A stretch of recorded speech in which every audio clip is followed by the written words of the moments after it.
Thomas Wilson had never planned on living by the water. For most of his life, he had been a gallery owner in Seattle, surrounded by concrete, steel, and the unsteady rhythms of city life. But after selling his gallery and deciding to take a slower approach to living, he found himself yearning for a place where the world didn't hum with deadlines and artificial urgency. A place where he could breathe. That's how he ended up purchasing a weathered lakeside property in a quiet part of the county, far enough from the city to keep the noise at bay, but not so far that he felt isolated. The property had a modest main house, a wide deck overlooking the lake, and, most importantly, a floating boathouse tethered to his private dock. The boathouse was old but sturdy, built decades ago by the original owner and anchored in a legal gray zone that gave it an unusual status. Though floating, it was considered part of the deeded property and listed on the recorded plat map. It was this unique aspect that attracted Thomas the most. A place apart from the house, on the water, where he could paint, think, and finally indulge the slower passions he had put off for so long. When he moved in, Thomas spent weeks cleaning and repairing the boathouse. The inside smelled of lake air and aged timber, but once scrubbed and aired out, it took on the warm scent of cedar and linseed oil from the easels and canvases he brought in. He repaired the weathered windows, replaced the old mooring ropes with new marine-grade tethers, and even installed a small solar panel array on the roof to power a few essentials inside. His plan was simple. Mornings on the deck with coffee, afternoons painting in the boathouse, evenings watching the sun slip behind the tree line across the water. It was supposed to be uncomplicated. However, the neighborhood was anything but uncomplicated. The property backed onto a small, tightly controlled lakeside community overseen by Residents' Council, an informal but powerful body made up of longtime property owners. The council didn't technically have authority over Thomas's parcel. His land had been subdivided decades ago under a separate plat, granting it a distinct legal status exempt from the council's jurisdiction. This had been confirmed by his title attorney during closing.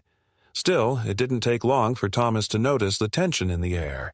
The council, and in particular one of its most vocal members, Karen Blake, seemed to treat the entire lakefront as their personal domain.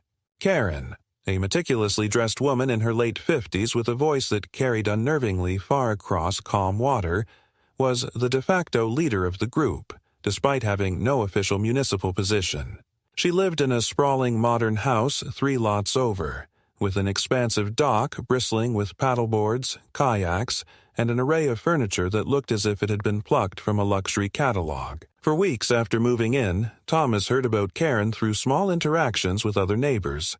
Polite warnings disguised as casual conversation. Remarks about how Karen liked to keep the lake orderly, or how she expected certain standards from newcomers. Thomas largely ignored these comments.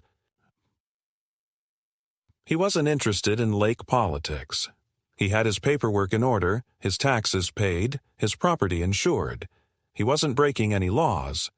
But ignoring Karen proved harder than he expected. The first direct encounter came on an unseasonably warm Saturday afternoon in late spring. Thomas had just finished a long morning of sanding the boathouse deck and was sitting on his dock with a bottle of water when he heard footsteps approaching from the adjoining footpath. Karen appeared, wearing a crisp sun hat and large sunglasses, carrying a leather portfolio under one arm. She didn't introduce herself right away.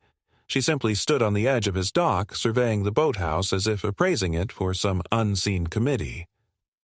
"Lovely setup you have here," she said after a long pause, her tone pleasant but clipped. "You're new to the lake, aren't you?" Thomas stood, brushing sawdust from his hands, and introduced himself politely. Karen smiled, a smile that didn't reach her eyes. "I've been meaning to stop by," she continued. "You know, historically, this boathouse was used by the community for club events. The previous owner allowed it. There's a long tradition of shared access on this part of the lake." Thomas replied calmly that according to his title and plat map, the boathouse was part of his property, and no such easement existed. He even offered to show her the documents if she wished to verify. Karen's smile tightened. "Well," she said lightly, "I'm sure we can clear that up with the council. I'd hate for there to be any misunderstandings." Thomas thought little of the exchange at the time. People postured. Karen seemed like the type to test boundaries. But the next few weeks brought subtle shifts that made it clear the situation wasn't going to resolve quietly. One morning, he discovered laminated notices pinned to the dock railing, stating that lakefront access for community members must not be obstructed. Another time, a pair of kayakers from the council's side of the lake tied up briefly to his dock while he was working inside the boathouse. When asked to leave, they simply smiled and said, "Karen told us it was fine."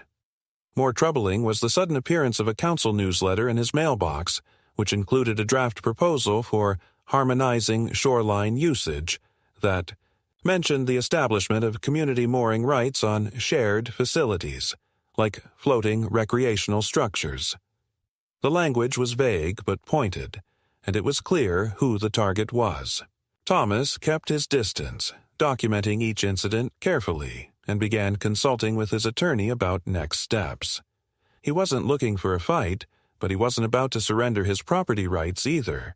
Then came the incident that turned everything. On a gray, windy Thursday afternoon, Thomas returned from a supply run in town to find something off about the property.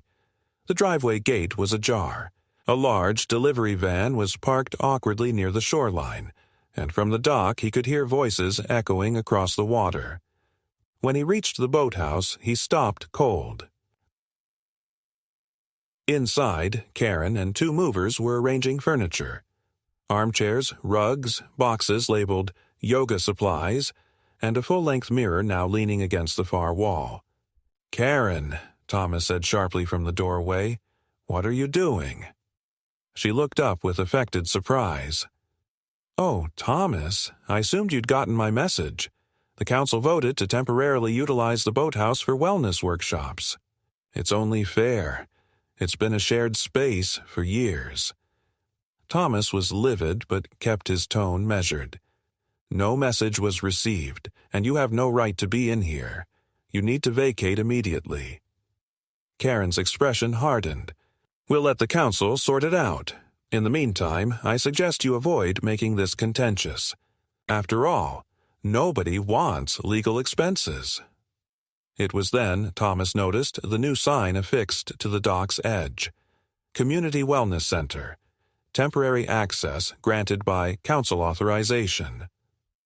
The arrogance was staggering. Without permission, without legal standing, Karen had effectively occupied his property. Thomas left immediately to contact his attorney and to notify the county sheriff. But as he drove away, one thought echoed louder than the rest. This wasn't going to be a simple misunderstanding.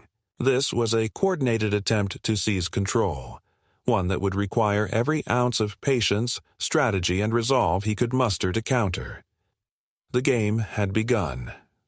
Thomas didn't waste time.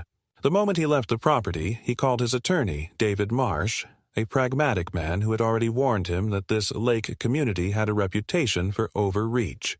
After explaining what he had just witnessed, David advised him to document everything immediately. Photos of the furniture inside the boathouse, the sign on the dock, the presence of Karen's hired movers. "And do not, under any circumstances, confront her alone again," David added. "We'll file a formal trespass complaint, but the county sheriff should also be notified." With that advice ringing in his ears, Thomas drove straight to the sheriff's office. The deputy on duty listened carefully as Thomas laid out the events, then nodded gravely. "I'll send someone out to take a report," the deputy said. "But you should understand, this kind of dispute over property rights on shared lakes happens a lot. If they're claiming a historic right of access, it'll probably have to go through the courts." Thomas wasn't surprised by the measured response, but he was determined not to let this slip into an endless legal limbo. Returning home, he parked carefully outside his gate, noting that the van was still on the property, its back doors now open, with additional boxes stacked on the dock. It was clear that Karen intended to move in fully. Camera in hand, Thomas began documenting every angle: close-ups of the posted sign, the license plate of the delivery van, the newly placed rugs and furnishings inside the boathouse. The movers looked uncomfortable but continued working under Karen's direction. When he approached to take more photos from the doorway, Karen turned sharply toward him. "Thomas, I really think you're escalating this unnecessarily. We're only trying to serve the community's needs." Her voice was calm but laced with condescension. Thomas replied evenly, "You are trespassing on private property. The sheriff has been notified. My attorney is preparing a formal complaint." At that, Karen merely smiled and turned away, instructing the movers to hurry up with the next load. The following morning, the sheriff's deputies arrived. To Thomas's frustration, they explained that without an explicit court order, they couldn't forcibly remove Karen or her belongings, not unless there was evidence of break-in or criminal damage, which, given the open dock access, was ambiguous in this case. Karen, of course, presented her documentation, a printed resolution from the Residents' Council stating that the floating structure historically served community functions and remains subject to shared usage under traditional easements. The deputy, a middle-aged man with tired eyes, read the document slowly, sighed, and said to Thomas, "Look, I see what's going on here, but unless a judge invalidates this claim, it's technically a civil matter. I'll file the report, but you'll need to pursue an injunction." As the deputies left, Karen stood on the dock with folded arms, watching Thomas. "See?" she called out. "No need for hostility, Thomas. Let's resolve this amicably." But Thomas knew that was an empty gesture. This was already far beyond amicable.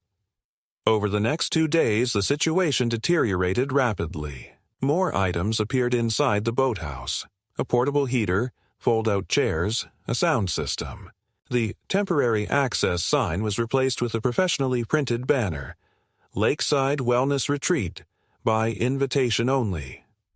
Worse, groups of people began arriving via kayak and paddleboard from the far side of the lake, tying up to his dock and entering the boathouse for sessions. From the main house, Thomas could hear the music, the laughter, the low hum of what had become an unauthorized commercial enterprise operating on his property. The blatant escalation left no doubt about Karen's intentions. She was establishing de facto possession, betting that by the time the legal wheels turned, the operation would be entrenched and difficult to dislodge. David moved quickly. He filed for a temporary restraining order and prepared a cease and desist letter, which was formally served to Karen through a process server who managed to catch her on the dock during one of her so-called retreats. Karen, unfazed, accepted the envelope with an airy smile and carried on as though nothing had changed. When Thomas spoke with David afterward, the attorney's assessment was blunt. "She's daring you to escalate, hoping to wear you down or force a settlement. But we've got leverage. I've started pulling county property records and zoning regulations. If she's running paid events on an unlicensed structure, that gives us another angle." Indeed, within days, David discovered a critical detail. According to the state's Department of Natural Resources, any floating structure used for commercial purposes required both a maritime business license and a safety inspection, neither of which Karen possessed. David immediately drafted a formal complaint to the department, initiating what could become a parallel enforcement action entirely separate from the civil dispute. This was a turning point, giving Thomas a tactical advantage. Yet Karen, ever brazen, seemed unshaken. One evening, as Thomas sat on his porch reviewing documents, a loud voice from the dock caught his attention. Walking down, he found Karen leading a group of about 10 people, mostly older women dressed in yoga attire, onto the boathouse for an evening class. When he tried to speak to her, Karen raised her voice theatrically. "Thomas, You really should join us sometime. It would do wonders for your stress." Several of her guests laughed, clearly sensing the power dynamics at play. Rather than respond emotionally, Thomas recorded the scene from a discreet distance and forwarded the footage to David, who in turn passed it along to both the Department of Natural Resources and the County Zoning Board. But Karen wasn't done pushing. The next morning, Thomas found a certified letter in his mailbox, not from Karen, but from the council's legal representative. It claimed that Thomas was in violation of community cooperative agreements and demanded that he cease interference with shared shoreline activities. The letter was pure intimidation, based on no legal foundation, but it indicated that Karen had succeeded in rallying part of the council to her cause. David responded with a scathing legal reply, dismantling the council's claims point by point and reiterating Thomas's sole ownership and rights over both the dock and the boathouse. Then came the most audacious move yet. Thomas woke early one morning to find that his main dock had been altered overnight. A temporary wooden partition, festooned with council flags and another printed sign, now partially blocked access to the boathouse entrance. Attached to the partition was a laminated sheet stating, "By directive of the Lakeside Residents Council, this facility is reserved for community wellness events. Unauthorized interference will be subject to legal action." The sheer gall of the move stunned Thomas. It was, in effect, an open attempt at occupation. He took photos from every angle, filed an immediate complaint with the sheriff, and instructed David to pursue an emergency hearing. Meanwhile, David uncovered another strategic opening. By cross-referencing financial records and public filings, he discovered that Karen had begun accepting payments, albeit under the table, from attendees at her retreats. This opened the door to a tax violation and unlicensed business operation complaint. "Now we have real leverage," David said. "Not just property rights. This could bring state regulators into play." Throughout all this, Thomas maintained his composure. He followed David's advice to the letter, avoided direct confrontations, and meticulously documented every development. Yet each day the situation grew more surreal. Karen acted as though the boathouse was hers by default, speaking about it openly to other neighbors as the community space. Word began to spread around the lake. Some residents supported Thomas, others, wary of Karen's influence, remained silent. The stage was set for a legal showdown, but Thomas knew that the longer Karen remained physically in possession of the boathouse, the stronger her perceived claim might become in the eyes of those unfamiliar with the facts. And so, as the sun set on yet another day of unauthorized activity on his dock, Thomas sat on the porch and weighed his next move. He wouldn't be reckless, he wouldn't stoop to her level, but one way or another, he would reclaim what was rightfully his, using every legal, strategic, and tactical resource at his disposal. The fight was far from over. The escalation began in earnest the following week, triggered not by any single grand gesture from Karen but by the relentless, cumulative effect of her quiet provocations. By this point, Thomas had grown accustomed to seeing a constant stream of unfamiliar faces drifting across the lake toward his boathouse, first in kayaks and paddleboards, then increasingly in sleek rental motorboats that moored brazenly to his dock. The so-called wellness retreats had become a near-daily affair, with morning yoga classes giving way to afternoon meditation workshops and, by evening, wine-fueled networking events that sometimes lasted well into the night. Karen's audacity seemed boundless. The dock itself had begun to resemble a public marina, cluttered with coolers, folding chairs, and even a small outdoor sound system that projected soft, ambient music across the water. It was as if Thomas's property had been transformed into the headquarters of an exclusive lakeside club, one that he neither approved nor authorized. Frustration simmered beneath the surface, but Thomas forced himself to remain methodical. Each day, he documented the unauthorized activity with timestamps and photographs, which David meticulously archived for the pending court filings. They had already secured an expedited hearing date, but the legal process moved at its own deliberate pace. Meanwhile, Karen appeared to be accelerating her efforts to establish de facto control. One particularly galling morning, Thomas woke to the sight of a large banner hanging from the boathouse railing.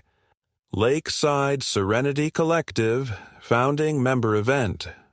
The phrase, founding member, was a clear signal to anyone familiar with property disputes. It implied an intent to establish long-term use and recognition. Even more troubling, several neighbors began to openly refer to the boathouse as the collective space, parroting Karen's language during casual conversations. It was during one of these overheard exchanges that Thomas first learned of Karen's latest maneuver.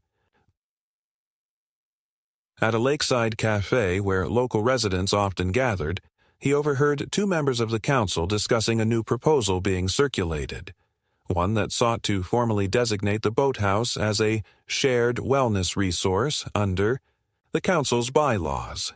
The proposal, if passed, would give Karen and her allies a document to point to as evidence of community endorsement, muddying the legal waters further. David, when informed, was unsurprised. "She's trying to create the appearance of consensus," he explained.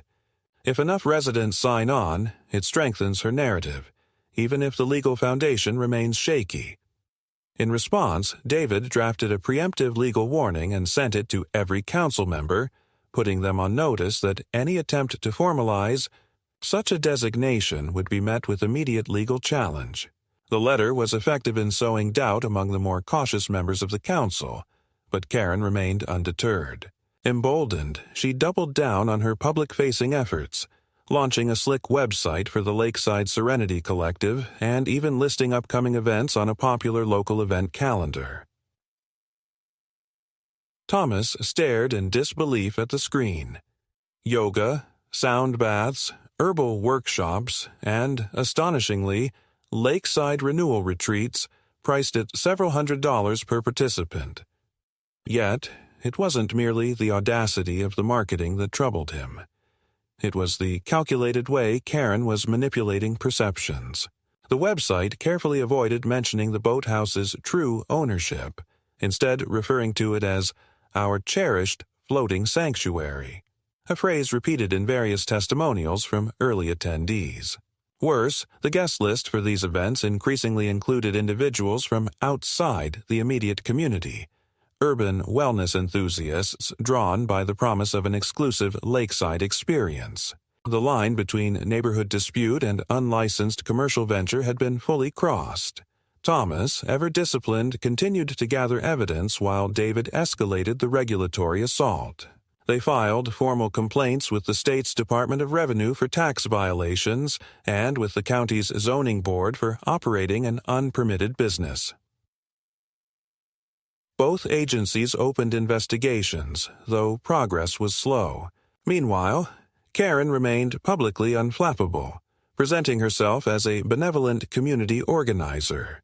Her narrative was persuasive enough that several neighbors who had initially sympathized with Thomas began hedging their positions, worried about becoming entangled in an increasingly fraught dispute. The turning point came when Thomas returned from a rare day trip to find his dock physically altered yet again.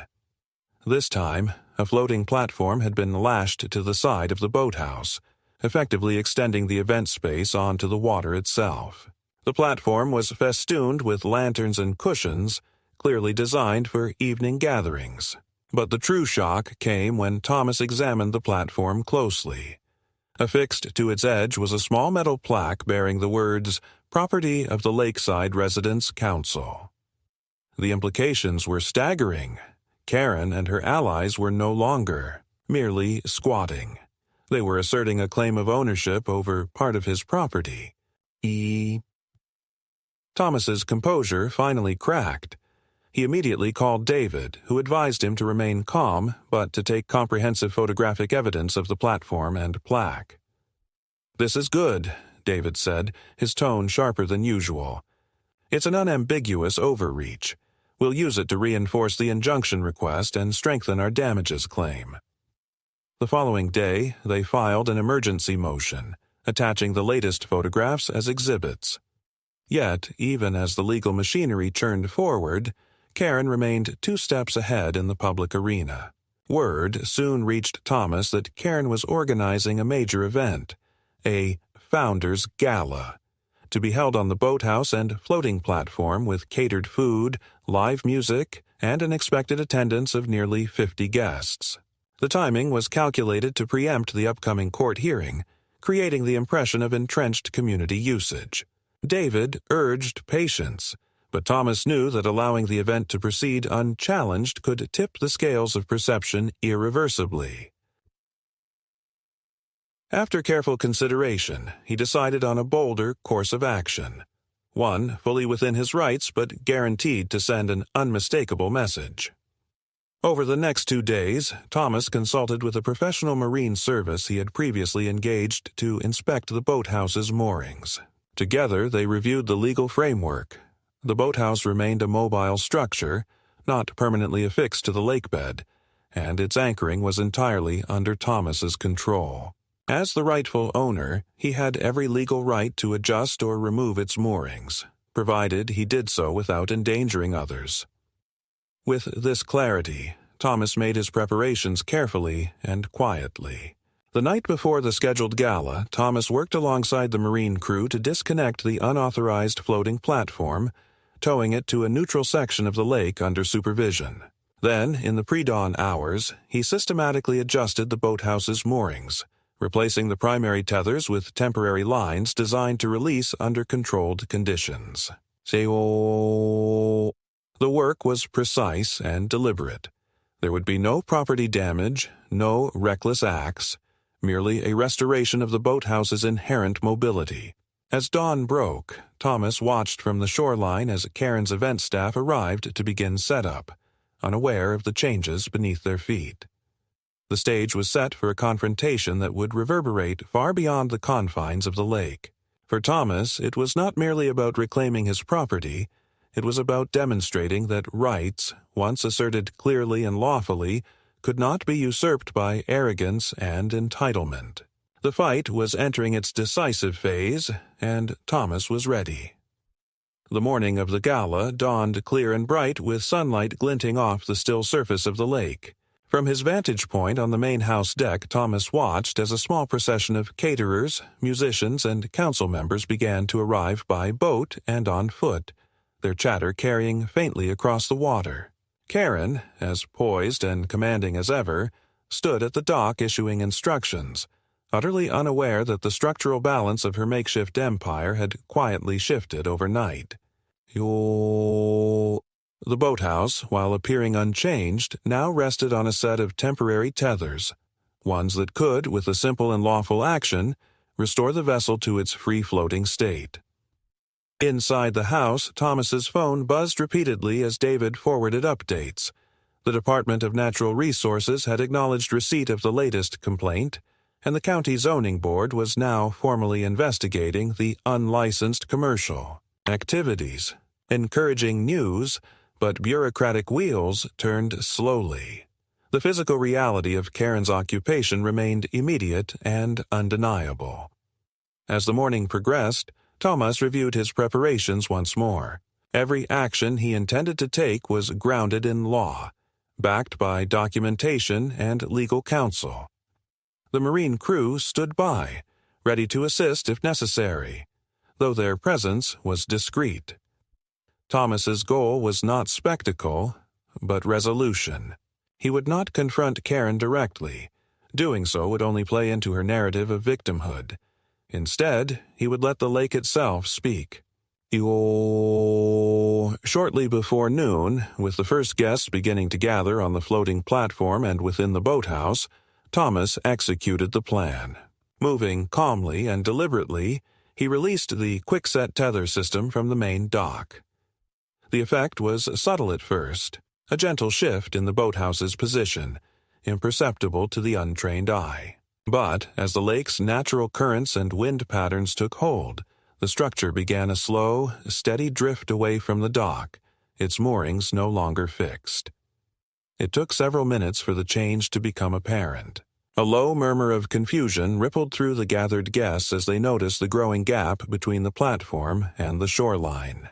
Karen, alerted by one of her assistants, emerged onto the deck of the boathouse, her expression tightening as she grasped the situation. Thomas remained on his deck, observing silently. He had no intention of engaging in a shouting match. The lake was public. The boathouse was mobile. No laws had been broken. It was, in every sense, a reclamation of his rightful control. Within minutes, the scene devolved into chaos. Guests scrambled to secure their belongings while Karen, phone pressed to her ear, paced furiously across the deck. Thomas suspected she was calling the sheriff, and likely anyone else who would listen. But the legal foundation remained unchanged. The boathouse as a private, mobile structure was now adrift entirely by its owner's lawful action. Sure enough, within the hour, a patrol boat from the county sheriff's marine division arrived on scene. Thomas met them at the dock, providing a calm and thorough account of the situation, supported by written documentation and legal correspondence from David. The deputies, professional and methodical, reviewed the materials carefully before making their own assessment. Meanwhile, on the water, the boathouse had drifted a safe distance and now rested in a natural eddy, stable and undamaged. The deputies ultimately determined that no criminal action had occurred. Thomas was fully within his rights as the vessel's owner. Karen's furious protests, conveyed both in person and via phone, failed to alter this conclusion. Yet the repercussions of the day's events extended beyond the immediate legal outcome. News of the incident spread rapidly among the lake community, generating a wave of renewed scrutiny toward Karen's actions. Some of her more cautious allies began to distance themselves, wary of becoming entangled in what now appeared increasingly indefensible behavior. More importantly, the sheriff's official report, detailing the lawful nature of Thomas's actions and the lack of any supporting legal claim for Karen's occupation, would serve as a critical piece of evidence in the upcoming court hearing. David, ever pragmatic, advised Thomas to remain vigilant. "This doesn't end here," he warned. "She'll regroup and try another angle. But today, you've regained the initiative." And indeed, even as the sun set on the now quiet lake, Thomas knew that the broader battle was far from over. But for the first time in weeks, the balance of power had shifted visibly in his favor. The boathouse, now tethered securely at a temporary mooring, stood as a testament to his resolve, and a stark reminder to Karen that entitlement and bravado could not override rightful ownership. The next moves would unfold in court and in the corridors of regulatory agencies. But tonight, at least, Thomas allowed himself a rare moment of quiet satisfaction. The lake, once again, was his. The days following the boathouse drift incident were deceptively calm on the surface, but Thomas knew better than to mistake temporary silence for surrender. Karen was not the type to concede so easily. If anything, her sense of entitlement and personal affront had likely only deepened, particularly after the sheriff's report had failed to yield any charges against Thomas and had, instead, documented his actions as lawful. The report had spread quickly among the lake community and the broader council, undermining Karen's carefully cultivated narrative. Several council members who had previously shown tepid support for her now began to distance themselves in subtle but noticeable ways. Polite deferrals, missed meetings, carefully worded statements of neutrality. Even so, Thomas remained cautious. A setback would not deter Karen. It would provoke escalation. David, too, was wary. "Expect the next move to be indirect," he advised during one of their strategy calls. "She'll try to shift the battleground, probably regulatory or insurance-based. Stay alert, document everything, and do not engage directly." True to form, Karen's response came not through overt confrontation, but via a flurry of bureaucratic maneuvers. Within a week, Thomas received a series of official-looking letters. The first came from the county's Environmental Oversight Office, citing an anonymous complaint about potential shoreline degradation and unpermitted alterations related to his dock and boathouse moorings.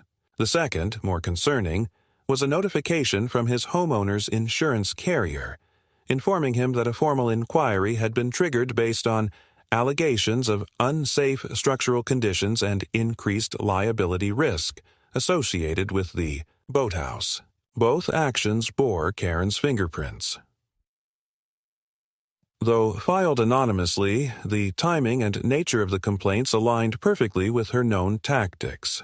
The intent was clear: to bog Thomas down in a maze of inspections, compliance reviews, and potential policy complications, draining his time, energy, and financial resources. But if Karen thought Thomas would be caught flat-footed, she underestimated his preparation. He responded swiftly, coordinating with David and engaging a respected local environmental consultant to conduct an independent shoreline assessment. The report, completed within days, confirmed that no violations or degradation had occurred. Indeed, Thomas's maintenance practices exceeded county standards. Copies of the report were sent to the Oversight Office and the insurance carrier, preemptively addressing the complaints.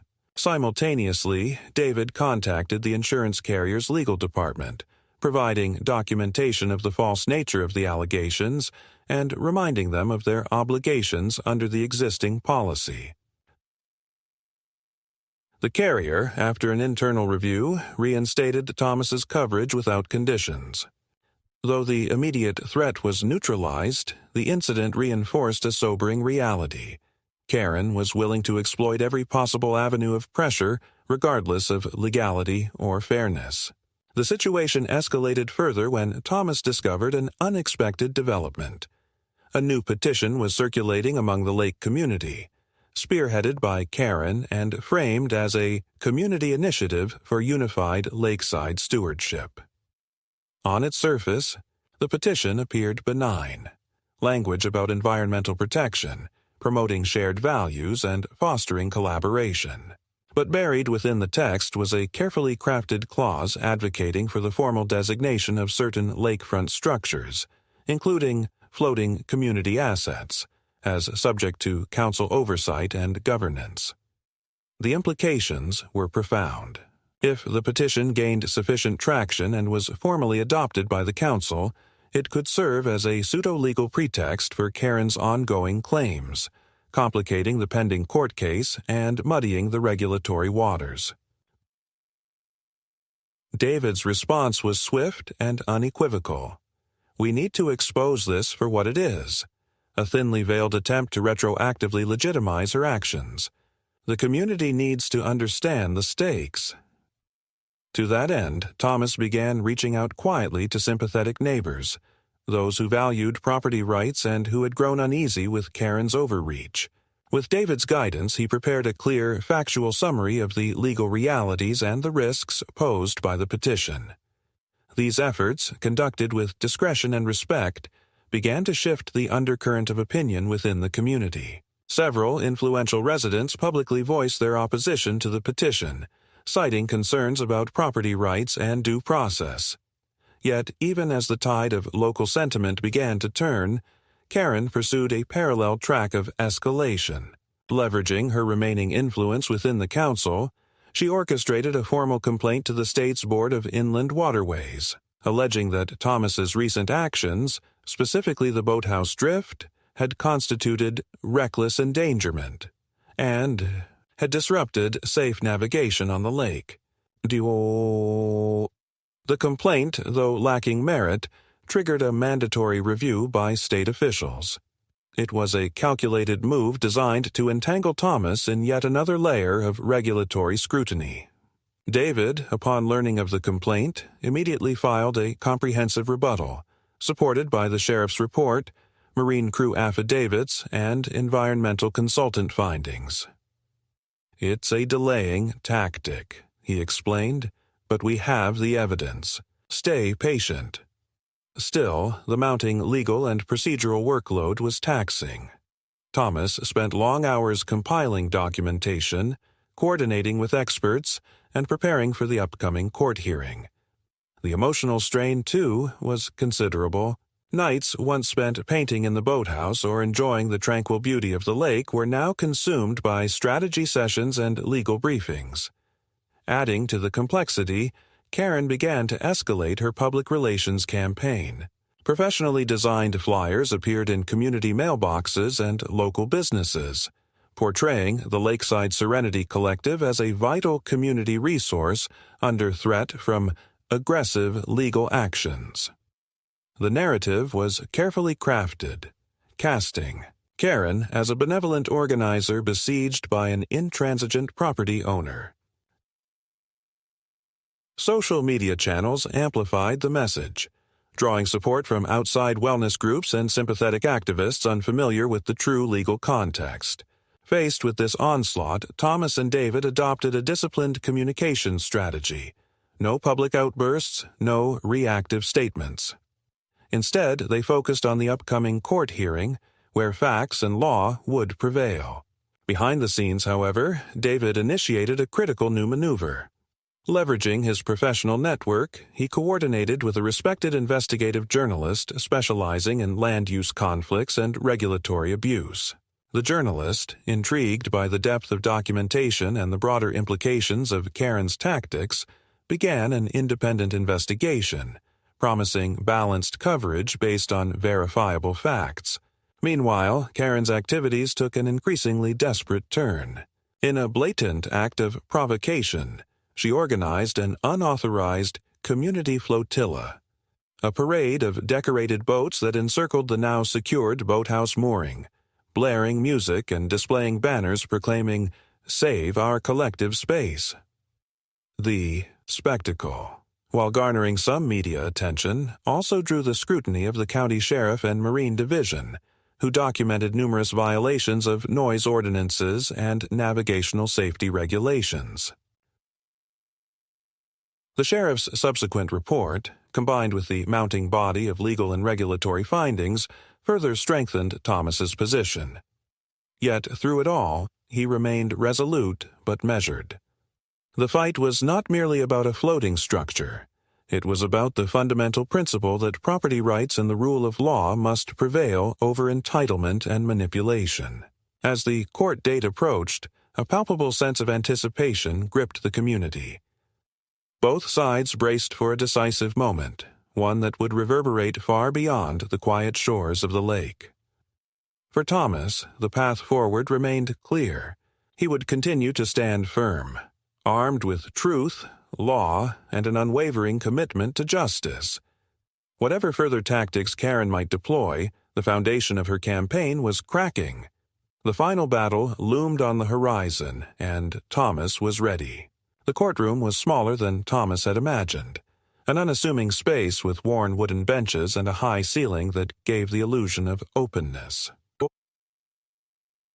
Yet beneath its modest facade, it was the arena where months of conflict, tension, and manipulation would finally converge. The hearing was scheduled as a preliminary injunction proceeding, but both sides understood its broader significance. A ruling in Thomas's favor would effectively dismantle Karen's campaign, while any concession to her claims could embolden further encroachment. Thomas arrived early, accompanied by David, who exuded his usual calm professionalism. The opposing counsel, a sleek attorney from a well-known firm hired by the residents' council, arrived shortly thereafter, with Karen in tow. She wore an impeccably tailored suit and an expression of serene confidence, as if already rehearsing her victory speech. The judge, an experienced jurist with a reputation for impartiality, entered promptly and wasted no time outlining the scope of the hearing. Both parties were invited to present their arguments regarding property rights, the legality of recent actions, and the implications of the disputed petition and community activities. David began methodically, laying out a clear chronology supported by documentation. The original property deed and plat maps confirming Thomas's exclusive ownership of the boathouse and dock, correspondence with regulatory agencies affirming the lawful status of the structure, the sheriff's report validating the legality of the recent mooring adjustments, expert reports debunking environmental and safety complaints, and evidence of Karen's unauthorized commercial activities and public misrepresentations. Each point was presented with measured clarity, devoid of theatrics but reinforced by an undeniable weight of fact. As the judge reviewed the exhibits, Thomas observed subtle shifts in the courtroom's atmosphere, the quiet rustle of council members exchanging glances, the growing tension in Karen's posture. When the opposing counsel rose to speak, the tone shifted markedly. Their argument leaned heavily on emotional appeals and community sentiment, framing the Lakeside Serenity Collective as a grassroots movement unjustly suppressed by legal technicalities. They cited the petition as the evidence of widespread support and portrayed Thomas's actions as antagonistic and disruptive. Karen, called to testify, maintained her composure under direct questioning, but faltered noticeably when confronted with specific contradictions. Her claims of historical community use versus the documented absence of any such easement. Her assertions of nonprofit intent versus promotional materials advertising paid events. Her professed ignorance of regulatory requirements despite receiving formal notices from multiple agencies. David's cross-examination was surgical, exposing the inconsistencies without descending into personal attacks. The judge listened attentively throughout, posing occasional clarifying questions that revealed a keen grasp of the underlying legal framework. When proceedings adjourned for a recess, David turned to Thomas with a subtle nod of reassurance. "We're on solid ground," he said quietly. "Stay focused." During the break, Thomas remained composed, mindful that the battle was not merely about legal vindication, but about restoring integrity to a process that Karen had so brazenly manipulated. When the hearing resumed, the judge invited closing statements. David reiterated the central facts: Thomas's rightful ownership, the absence of any legal foundation for Karen's occupation or the petition's claims, and the broader importance of upholding property rights against unilateral overreach. The opposing counsel, by contrast, leaned heavily into community rhetoric, urging the court to consider the greater good and the spirit of shared stewardship. Yet, beneath the polished language, the absence of substantive legal grounding was increasingly apparent. As the judge announced that a written ruling would be issued within days, the courtroom emptied with a mix of subdued conversation and lingering tension. Outside, beneath a slate-gray sky, Thomas stood with David, absorbing the weight of the moment. "We've done what we can here," David said. "Now it's up to the judge." Yet, even as they spoke, another twist was already unfolding. Word reached them that Karen, undeterred by the day's proceedings, had organized a new event, a hastily scheduled solidarity gathering on the lake, designed to rally public support and pressure local officials. That evening, Thomas watched from his deck as a flotilla of kayaks and small boats assembled near the disputed mooring. Music blared across the water, punctuated by speeches broadcast over portable loudspeakers. Karen's voice, amplified and insistent, echoed across the lake. "We will not be silenced. This is about community, about our shared values." Yet beneath the surface spectacle, cracks were emerging. Attendance was noticeably thinner than at previous events, and several former supporters were conspicuously absent. More importantly, the sheriff's department, now well aware of the legal realities, maintained a visible but neutral presence, ensuring that no further violations occurred. Amid the fading noise of the gathering, Thomas received a message from the investigative journalist who had been quietly researching the case. Their report was nearly complete, backed by verified documentation and scheduled for publication in a widely respected outlet. The timing could not have been more fortuitous. Within days, the judge's ruling arrived, a comprehensive, meticulously reasoned document that left no room for ambiguity. The court affirmed Thomas's exclusive ownership and control of the boathouse and dock, invalidated the petition's claims as lacking legal standing, and issued a formal injunction prohibiting Karen and her associates from any further unauthorized activities on or adjacent to the property. The ruling was a decisive victory, not only restoring Thomas's rights but delivering a clear rebuke to the tactics of entitlement and manipulation. News of the decision spread rapidly through the lake community and beyond, bolstered by the soon-to-be-published investigative report. Karen's narrative unraveled in the face of incontrovertible fact, and her public support eroded swiftly. Council members, eager to distance themselves from the debacle, issued carefully worded statements of respect for the court's decision and a renewed commitment to lawful governance. Yet for Thomas, the victory was not merely a matter of legal triumph. It was a reaffirmation of principle, a demonstration that persistence, integrity, and respect for the rule of law could prevail even against determined opposition. Standing once more on his dock, beneath a clear autumn sky, he surveyed the restored tranquility of the lake. The boathouse, secured and inviolate, drifted gently at its rightful mooring, a testament to resilience and resolve. The battle had been hard fought, but justice had been served. In the weeks following the court's ruling, the atmosphere around the lake shifted perceptibly. Where once the air had been thick with tension, whispered speculation, and public posturing, now there was a tentative return to civility. The court's unequivocal decision had left no room for further debate. The boathouse was Thomas's, solely and entirely, and any further interference with his property would constitute a direct violation of the injunction. With the legal outcome made public and reinforced by the investigative journalist's in-depth report, which detailed the full scope of Karen's campaign and its many distortions, the tide of public opinion moved swiftly and decisively. Neighbors who had once remained neutral, wary of becoming targets themselves, now felt emboldened to voice their support. Several residents approached Thomas directly, offering quiet congratulations and expressing relief that the matter had been resolved through lawful means.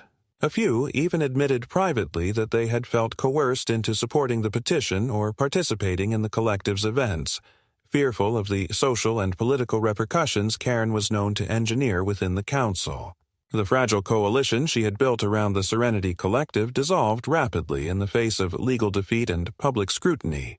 Her once frequent appearances at council meetings grew rare and strained, her formerly loyal supporters now conspicuously absent or carefully distancing themselves. For Thomas, the restoration of peace was a hard-won reward. Though the legal battle had consumed months of his life, it had reaffirmed his belief in the importance of standing firm when principle and property were under threat. He resumed his original vision for the boathouse, transforming it once more into a private space for painting and reflection. The process of reclaiming the structure from the residue of Karen's occupation was as much symbolic as practical, removing banners, scrubbing away adhesive from hastily affixed signs, restoring the natural flow and feel of the space. Yet each act of renewal carried with it a quiet sense of vindication. David remained a steady presence throughout, advising Thomas on measures to ensure continued compliance with all regulatory requirements and the terms of the court's injunction. Together, they worked to document the property's status meticulously, establishing a clear record to preempt any future challenges. Though Karen's influence had been decisively curtailed, caution remained prudent.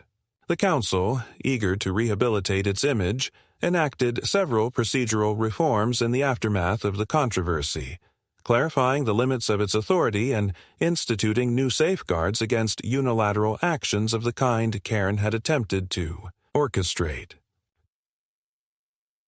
While not perfect, the reforms marked a step toward more transparent and accountable governance. As autumn deepened, the lake settled into a quieter rhythm. The flotillas of activist kayaks and makeshift gatherings gave way to the natural ebb and flow of seasonal life. Thomas found himself once more savoring the simple pleasures that had drawn him to the property in the first place. Morning light glinting off the water, The soothing cadence of waves lapping against the dock, the unhurried act of creation within the boathouse's wooden walls. Visitors, when they came, were friends and fellow artists, welcomed with respect and mutual understanding, not uninvited interlopers driven by entitlement or ambition. Karen, meanwhile, remained a diminished figure. Though she retained her property and continued to reside within the community, her social standing was irrevocably altered. Invitations grew scarce, alliances frayed, and the aura of authority she had once wielded dissipated under the weight of public record and judicial rebuke. She made no further attempts to challenge the injunction or revisit the collective's failed ambitions. For Thomas, there was no triumph in her personal downfall, only a sense of balance restored and a renewed commitment to maintaining the integrity of what he had worked so hard to preserve.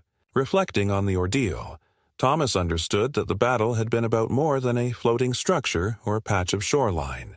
It had been a test of resolve, a confrontation with the broader forces of entitlement and manipulation that too often sought to override rightful ownership and individual autonomy. In standing firm, supported by law and principle, he had affirmed not only his own rights but the essential value of due process and respect for the rule of law within any community. As winter approached and the first crisp winds swept across the lake, Thomas prepared the boathouse for the season, securing its moorings, weatherproofing the windows, ensuring that the sanctuary he had reclaimed would endure through the months ahead. The journey had been long and at times exhausting, but as he stood once more upon the dock, gazing out across the calm expanse of water, he knew with certainty that the fight had been worth it. The lake was quiet, the boathouse steady, and the future his to shape once more,